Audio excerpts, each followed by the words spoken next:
এরকম প্রত্যেকটা জায়গায় আপনি যেই গুণের বহিঃপ্রকাশ মানুষের উপর যত বেশি আকারে ঘটাবেন, আল্লাহ ওটার বহিঃপ্রকাশ আপনার উপর ঘটাবে। আল্লাহ গাফুর, আপনি আল্লাহর কাছে ক্ষমা চাচ্ছেন, কিন্তু আপনি নিজে জীবনে কোনোদিন মানুষকে ক্ষমা করেননি। আপনি আল্লাহকে বলতেছেন যে আল্লাহ আমার ওই অপরাধটা তুমি ক্ষমা করে দাও। আপনি কোনোদিন মানুষকে ক্ষমা করেছেন?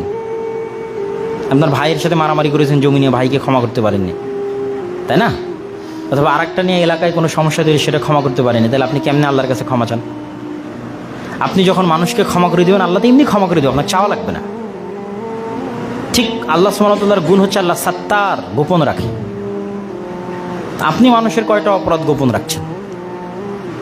যারটা দেখছেন তারটাই আরেকজনের কাছে বলে বেড়াচ্ছেন। তাহলে কেন আপনি আল্লাহর কাছে চাচ্ছেন যে আল্লাহ আপনারটা গোপন রাখুন? আপনি মানুষেরটা গোপন রাখেন, বলা লাগবে না, আল্লাহ এমনি আপনারটা গোপন রেখে দেবে।